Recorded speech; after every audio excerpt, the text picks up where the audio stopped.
Hi, Ellie Glazer here, Director of the Surveya Solution. I'm going to take a bit of a departure from my normal video podcast to share with you a very sad but hopefully poignant tribute to a very dear friend of mine who tragically passed away this week, Rabbi Michael Stern. So Mike lived to give. Now, he might not have been a red heifer, but Rabbi Michael Stern was a very unique and, dare I say, quite handsome-looking cow. Let me explain. The rabbis in the Talmud tell us that more than the calf wants to suckle, the cow wants to nurse. It lives to give. It's literally in its DNA. The nutrition, the mother's milk that flows through its veins and gives life to others. Thousands of us around the world, family, friends, students, and yes, even teachers, were nourished by Mike. Tragically, Rabbi Michael Stern passed away Sunday morning, 7 months after suffering a severe cardiac arrest. He was 58 years old and leaves behind a wonderful wife and 5 children. And Mike lived to give. That was his oxygen, his vital nutrients.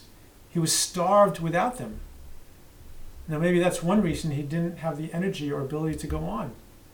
His body underwent an unfathomable trauma as a result of the cardiac episode last October. It's no exaggeration to say that surviving that catastrophic day and the subsequent coma, let alone these past 7 months, was an open miracle. We all looked on, longed for, and prayed fervently for recovery and return to his former self. We were buoyed by the incredible progress he did make. Even if it could barely muster a few hoarse words, he spoke volumes with his smile and with his tears. They were genuine and penetrating, raw honesty and truth. We could once again connect with Mike and be enveloped by his presence. It was so hopeful and re-encouraging and, yes, nourishing. But he couldn't give. He couldn't share. He couldn't teach. He couldn't enlighten and inspire. He couldn't comfort. All he could do was hug, which was a great effort in and of itself. He still loved us passionately, you could tell, especially Denise and the kids. But he lost the interface to express that love and the myriad of manners in which that manifests. So maybe we didn't appreciate how devastating that was to him. Perhaps even more than the physical anguish and suffering he was undergoing. I mean, he had to give. It was almost as if he had no choice. Now, that's one explanation of why the cow wants to nurse even more than the calf wants to suckle. It's engorged with milk and needs to deliver it to its offspring. It's painful not to do so. It was painful for Mike not to give. His cardiac arrest was preceded 2 weeks earlier with a mere heart attack. He was experiencing pain in his back, and after 2 days of it not subsiding, he went to the hospital, where they diagnosed a more than 90% blockage in one of his arteries.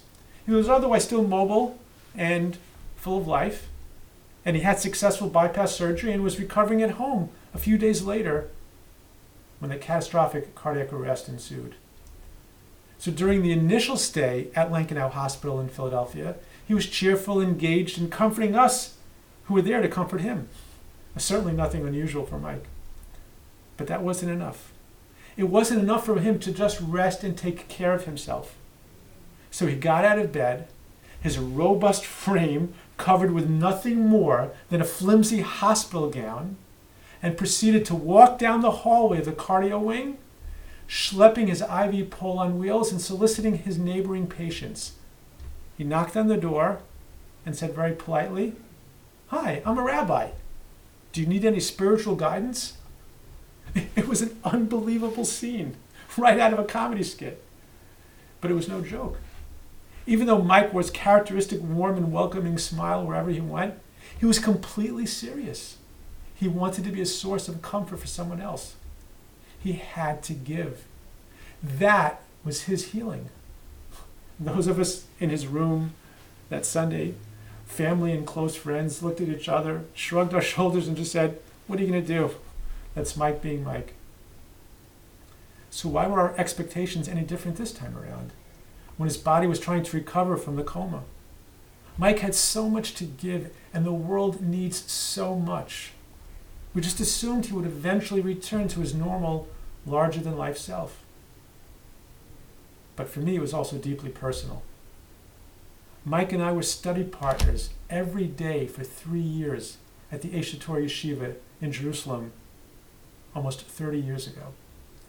The Talmud was not an easy second language for us, but we stuck it out, broke our teeth, and graduated with our rabbinical degrees. Another proof of open miracles.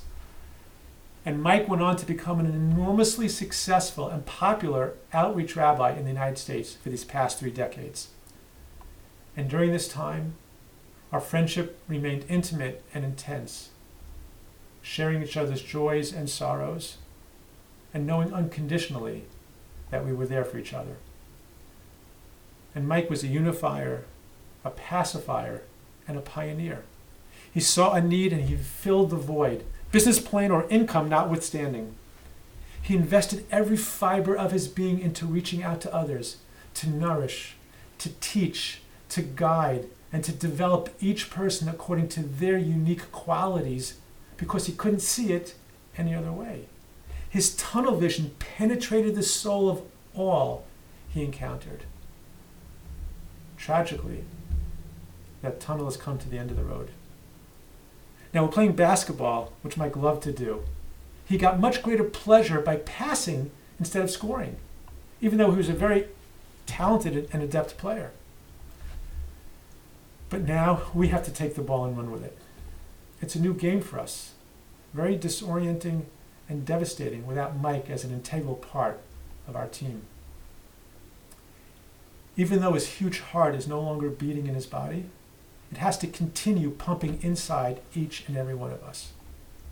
He asked very little from us, but this is one thing I'm sure he demands: to love each other, value each other, and to be there for each other.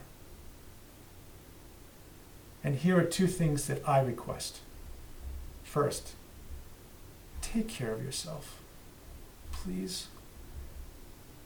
One of the many incredible lessons I learned from his wife, Denise, during this ordeal was her frequent observation of how amazing it is that the human body is so strong and so fragile at the same time. My friends, we have to take care of ourselves, to do everything that's in our control to prevent tragedies like this. The chocolate is just not worth it. The onion rings are just not worth it. The extra large steak is just not worth it. It's not. And this is not a shameless plug for Surveya. It's a plea to all of us to stop killing ourselves with our knives and our forks. And secondly, let's take care of Denise and her kids. Please click on the link below to contribute to the emergency fund set up to help them move on. Their hearts are broken, but let's help make sure their home remains intact. Thank you.